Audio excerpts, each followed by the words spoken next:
Welcome back to the Richard Sherman podcast. Today we got a special guest from one of my favorite teams, the San Francisco 49ers.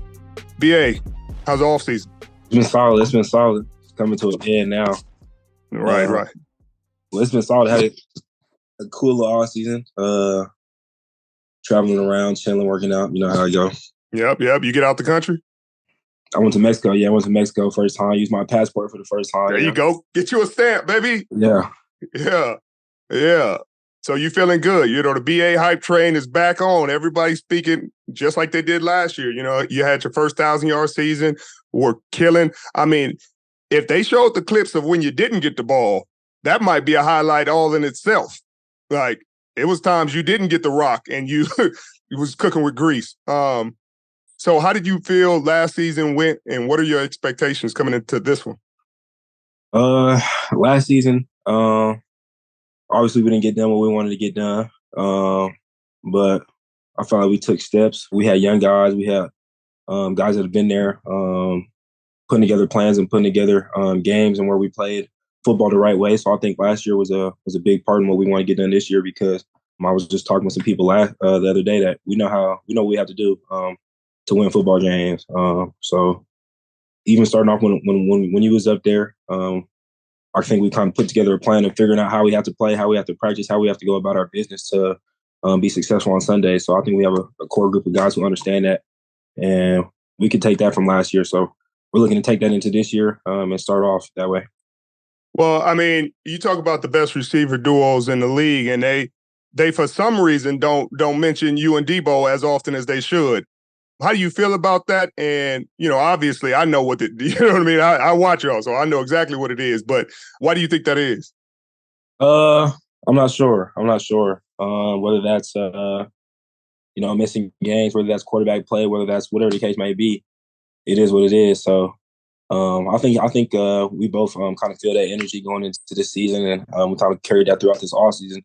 But that's just how we feel as a team as a whole. We always feel as if people don't want to talk about us. They don't want to talk about certain players at the top level, even though we play at the top level at a very, very, very high level. Right. Even though we have players at multiple positions on this team that are at the top of their position, they still don't want to give us the credit that we deserve, I feel like. But it is what it is. I think we just carry that. And then the greatest thing about this sport is that we have another chance to go out there and they can talk all they want about duos and not mention us. But we have a chance this season to really make our own or whatever it is. So we don't carry too much. It's a little frustrating just because we feel like we put a great product on tape pretty much every Sunday. So but that's for them to talk about. Yeah, I mean, I feel you, because it's frustrating, because every year you're back in the NFC Championship, you're competing for, you know what I mean, Super Bowl competing team. Defensively, got all the pieces. Offensively, got top players in the league. Production's there. Now you brought in Christian, and that's been freaking amazing for you guys. But yeah, I mean, it's consistently disrespectful. But James Jones gave you a compliment. Well, I thought it was a compliment. I don't know how you feel about it, but he compared you to Devontae, you know, who's consistently considered one of the best in the league. And I thought I could see what he's talking about, you know what I mean, with the sudden movements in and out of your breaks, very explosive, very laterally quick. I think you got a different flavor than he got, you know, but how did you feel about that comparison? I mean, anytime you get compared to a top receiver in the league, obviously it's a compliment, but I think I'll change my mindset a little bit. If you would have asked me that 2 years ago, I probably would have been cheek to cheek, you know, but I feel like now I want to be Brandon Aiyuk. I go out there and I train that way. And I'm ready to put Brandon Aiyuk on film again. Obviously, Devontae's a great receiver, but I feel like I think of myself in the same way that he probably thinks of himself. But we don't have the same name, so I'm just trying to go out there every single day, every single weekend. Maybe they'll start to talk about every guy as Brandon Aiyuk, and not Brandon Aiyuk as other guys. So yeah, I like that. That's the type of time I'm on. I like that. That's the time you should be on, and they're gonna be picking up. They're gonna be picking up that time. You know, you had a crazy journey, you know, to go from the JC route, you know, which is, you know, not the initial route anybody picks, you know, obviously. I don't know how you felt about it when you first came out. Then to get to ASU and then to go first round still, you know, even with that journey, you still got to shine and show that, you know, you should be one of the best players and first players picked. And I'm sure you were still pissed about where you went, you know, because everybody's pissed about, you know, there's 4 or 5 other receivers that went in front of you. But tell me about that journey and how it happened. What happened to push you the JC route? Yeah, so high school. So I played high school ball in Reno, Nevada. So small city. You don't really got scouts coming over there to look at people. I mean more so now they do.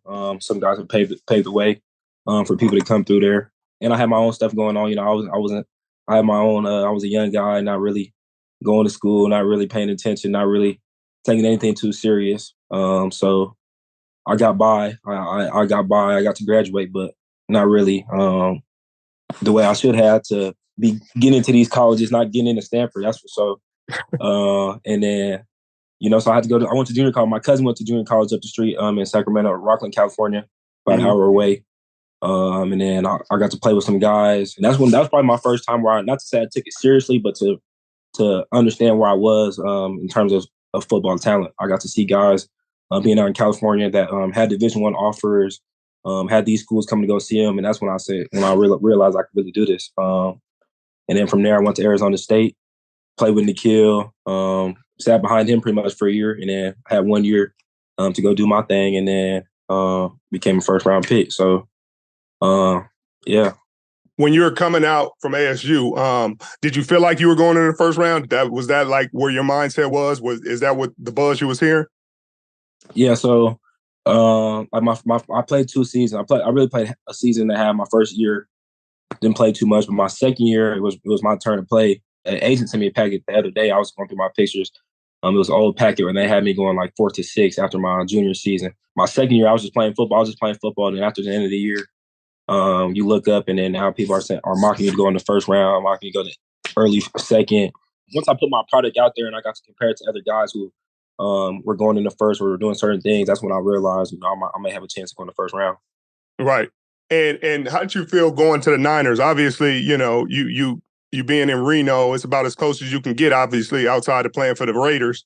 Did that feel pretty cool? Your family, you know, do you get to still see your family a lot? You don't got the East Coast time zone. Were you happy when they called you? Yeah, for sure. I know. I still remember it so vividly. I think my agent had called me, and Wes was receiver coach at the time, and Wes used to call me pretty much every single day. Like he used to be like it was pretty much like I was on the team already. He like what you doing? I'm like, bro, I'm about to work out. Like I'm about to work out. You calling me? And I'm like, I'll call you later. And then he'll call me again later on. So he was calling me a lot. So I had a good idea. They had pick 31, and I was supposed to go between like 22 and 32, whatever. But they had 31. The crazy story is when I didn't really know how it went. When I saw Niners were on the board. They had traded their pick up. They traded up from 31 to 25. And then on the board, it says the pick is in. So, but I'm thinking they call you first and let you know that you get drafted and the pick comes in. It says the pick is in. So I'm like, oh, this might be, they're not going to draft me. The pick is in. Then I hear my name get called. Then they call me. So it was a little bit backwards from what I thought.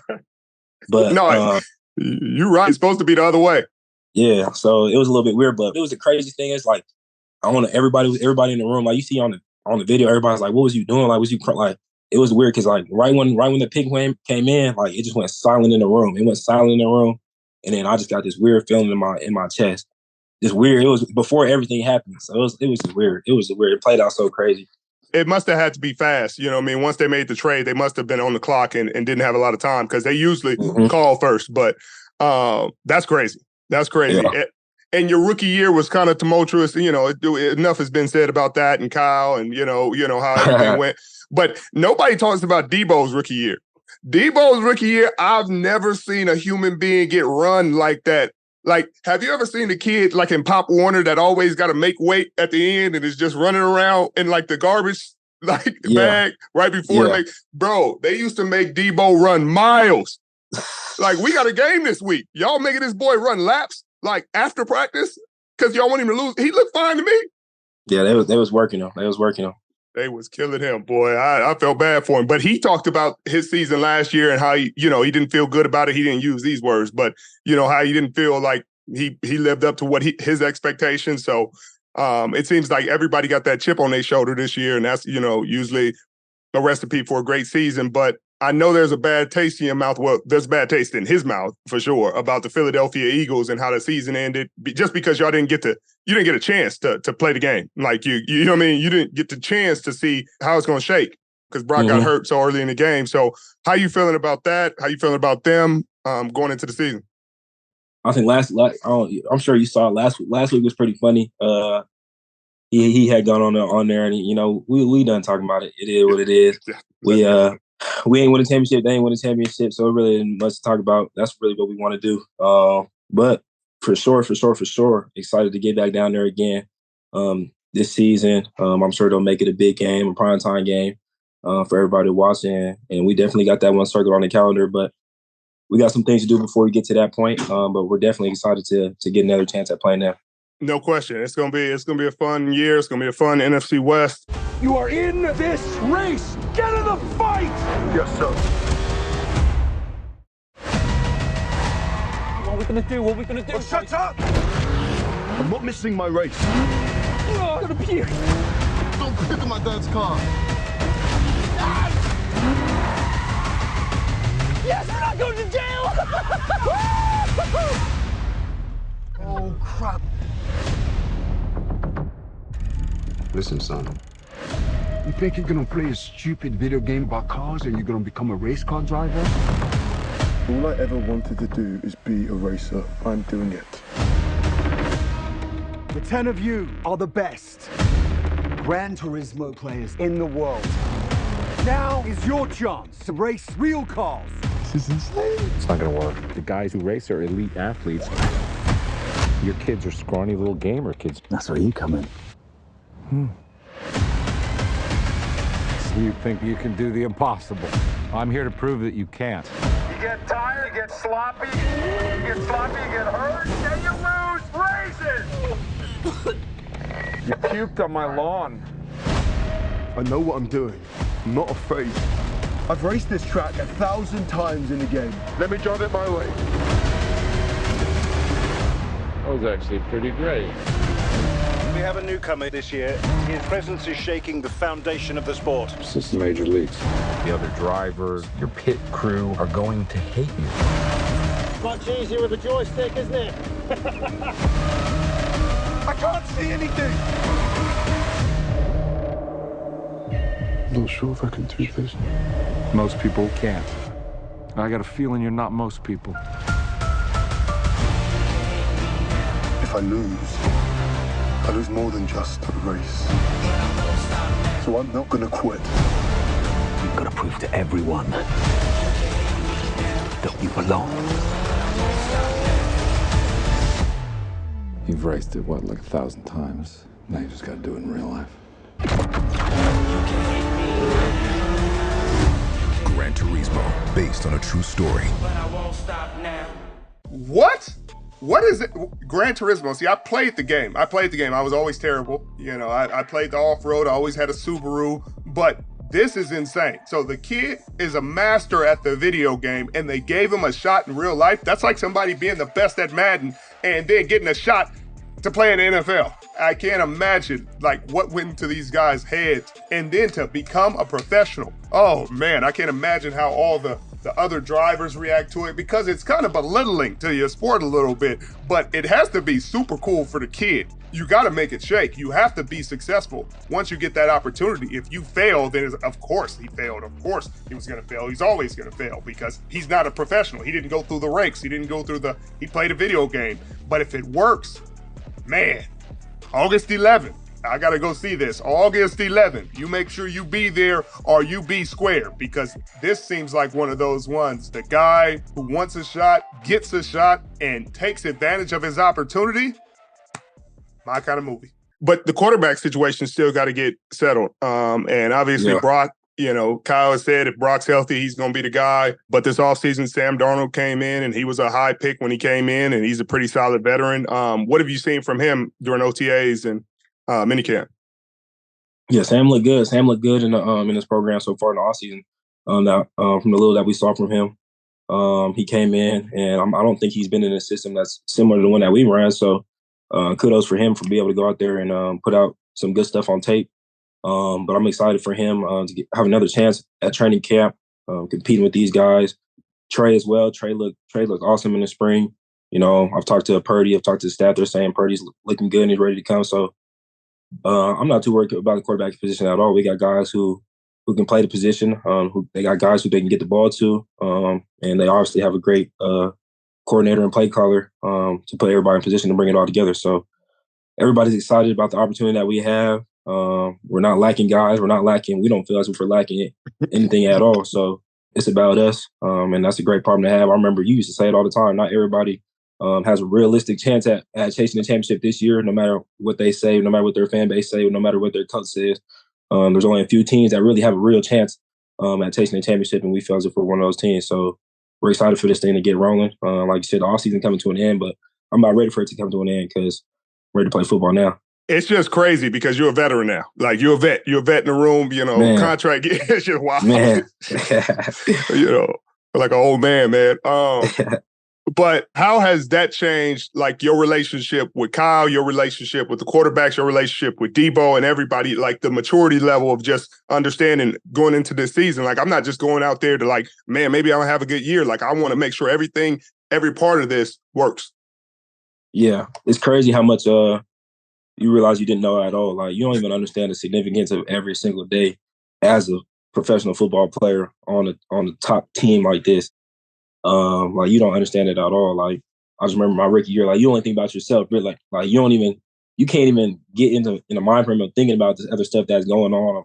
Do we have an actual chance of a championship or playoffs and this game and training camp and getting ready and preparation and all that stuff? You're just thinking about just give me the ball. But now it's like you understand how it goes. You understand the nuances of just maneuvering through everyday life.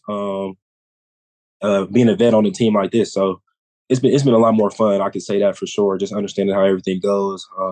Not having that unknown of what tomorrow's going to look like or what this is going to look like. You pretty much already know how everything's going to go. And it's up to you to just be prepared and get ready to go out there every single day. So I'm looking to lead. It's crazy. It's fun. We got a room. We got a great room. So I'm gonna start there leading that room with Debo.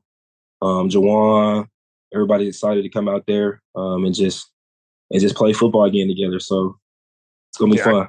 I can't wait to watch it. I love the diabolical stuff that Kyle drawing up in them back rooms right now. I can't wait to see what new twists and turns he got, because he's gonna come up with something that nobody's seen, and then everybody else gonna copy it, and then it's gonna be like, oh yeah, everybody did that. It was like it didn't start with Kyle, it was everybody. It's like, no, Kyle came up with that craziness. Obviously, on the outside world, he's a good coach, he's a great coach, and a great offensive mind. How has he changed how you look at football? Because a lot of people don't sit in his meetings, but every meeting he educating you about outside zone and why it's working, and this guy and how he's manipulating the linebackers here. And it's crazy. It's crazy because it's like you don't even understand Like, I understand coaching now. Like, coaching, like, it isn't just about like just talking at players or telling them to do this. Like, these offensive meetings, like, he's bringing the whole offense in there for a reason. Like, you got 11 guys that understand what 10 guys or other 10 guys are doing. Like, I should have why do I need to know what Trent's about to do on this play? It's for a reason. So when I'm down blocking and he's coming around, on this play, I know I need to get tighter. I need to get on him right now, or I got some time because he's not coming all the way around. He's coming behind me. Stuff like that. The way that he coaches our whole entire offense, you got 11 guys understanding every position. The way you're running routes, when early on you come in, you might have this route, and you're like, oh, this route just for me. But no, once I understand what this guy's doing over here and what they're doing over here, then I can use that to get open better, or I can use this to help him get open. I understand what the quarterback's doing. I understand if I have more time to do this or do that. So the way that he coaches it, he coaches 11 guys on every play. And we all pretty much know exactly what's going on throughout the whole play. He's teaching concepts. We're not looking to the sideline, getting signals. We know exactly what's going on for everybody. So it's been great. It's been great with him. And he really is he quarterback coach, receiver coach. I think the way that he's coaching the receiver position, he really gets the most out of his players in the way that we play the receiver position, just the way they coach it. And he has a staff. We have Hank now. I'm not sure, was Hank up here when you were up here? Mm. Hank wasn't up here, but Hank played for him in the past, so Hank already knows. Jumping off the ball, he wants us flying off the ball when we're running every single route. Like, Sherman gonna be sitting there if you're running that Dover, and you're not flying off the ball, Sherman knows it's a Dover. So he probably already knows when you get to that outside edge, he knows what it is. So you better be flying. So it's just stuff like that. He's giving us cues. He's just teaching us. He's just giving us that buffer to when you get tired and when you're not feeling as great. You still have that baseline. One thing is I'm jumping off the ball, I'm flying, I'm going to run this route full speed. And that's going to help me get open. And that's definitely for sure helped me. And another thing, I mean, it's pointed out by some people, but I don't even think they understand how much he emphasizes it. But the blocking that y'all do, not even just on run plays, but when another guy got the ball, somebody else didn't call it, you didn't call it, Debo, you better start blocking, Juwan, you better start blocking, Kittle, you better start blocking, or Debo didn't call it, you better start blocking, Kittle called it, everybody start blocking. Talk about how much he emphasizes that and how you guys work on it. I think they used to coach it a lot. But now it's we just kind of took it upon ourselves. Like, it's like I want to be the guy that sets Debo free, or I want to be the guy that sets George free, or even our backs. You got Christian McCaffrey. The thing about it is, you got these guys like you can't get caught watching, because so many times you got all these guys who are just so explosive with the ball. Like, it's hard to not get caught watching. Like, it's just like, because as soon as you get caught watching, here goes your guy. Here goes a corner that's slipping from the backside.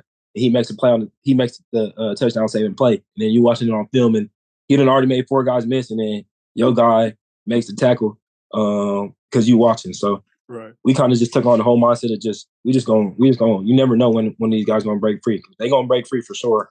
So if we all just take that mindset on, we're gonna have a lot more touchdowns. How has he been since he got there? Like, is he everything you thought he was going to be? Because, you got an impression of a player that plays for another team. You got what you think he's about. And then when you see him live, you see him every day practicing. You see him in the weight room, in the classroom, in the meeting room. And usually you get a better respect for him. No, for sure. Because you never really know how it goes. Like, some guys are good players, but this and that, whatever the case may be, you know how it is. Like, everybody don't do it the right way. Right. But he does it the right way. He's coming out there. I can't remember what, even before the Philly game, like, I think it was his ankle or something. He's like barely walking, like barely just limping all over the place.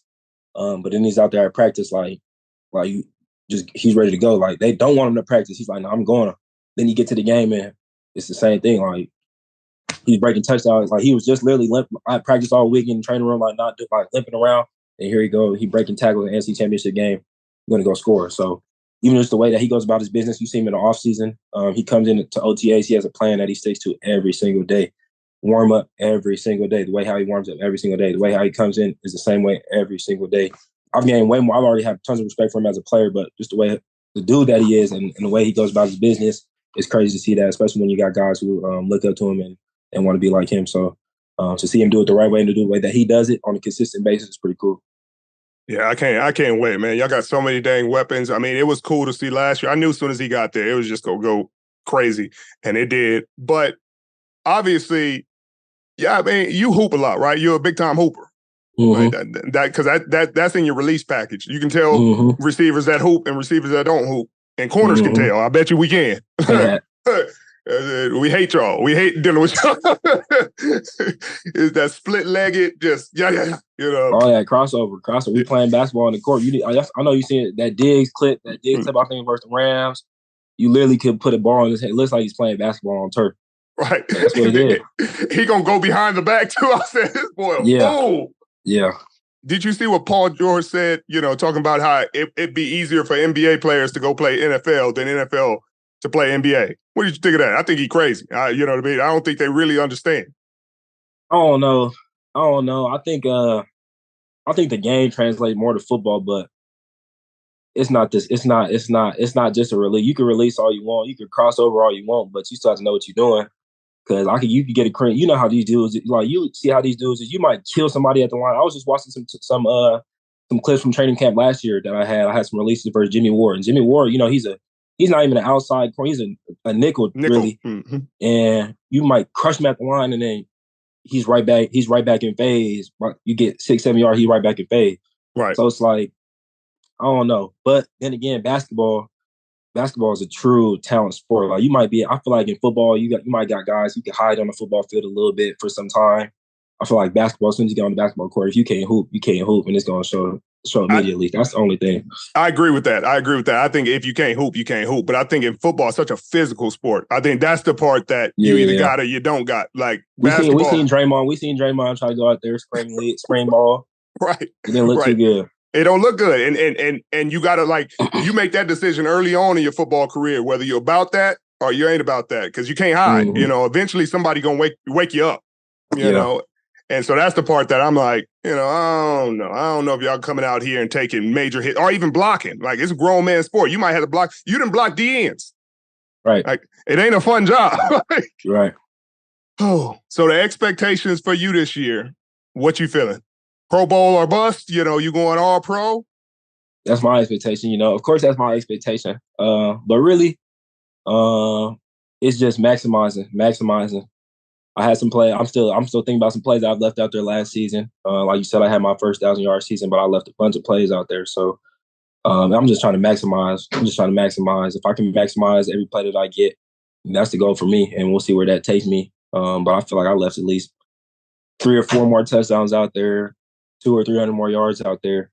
But if I can maximize and if I get that, if I feel like if I were to get the exact same stuff what I got last year and this year, I can maximize that into what you're talking about, into these things that I want to do, and what I see myself as. So that's just the main goal, just maximizing every opportunity, and winning a championship. And as long as y'all got quarterback consistency, I can't wait till it got dang shake this year. That's the only thing that's been kind of hard on this offense is, Jimmy was gone, and then Trey got hurt, and then Jimmy's back, and y'all got to answer questions about Jimmy all offseason, and then you got to answer him again. Then Brock gets in, and then everybody forgets about Jimmy again, and then it's Brock's team, and then Brock gets hurt last game of the season. Now you're dealing with the whole thing all over again. So, yeah, I mean, it's a lot, but I look forward to seeing you, man. Good luck, all the luck in the world. I'll be out there at some point to see y'all and, chop it up. For sure. Yeah, you got to put, where you at right now? I'm in Seattle. Oh, you're in Seattle. Okay. You'll never be back in the Bay? Yeah, I come back to see Stanford sometimes, and when I come back, I'm gonna stop by and see if my security card still work. For sure. Well, I appreciate you, brother. Enjoy the rest of your off season. Good luck, and I'll see you soon. Yes, sir. I'll see you. Appreciate you having me on here. Anytime. I appreciate you.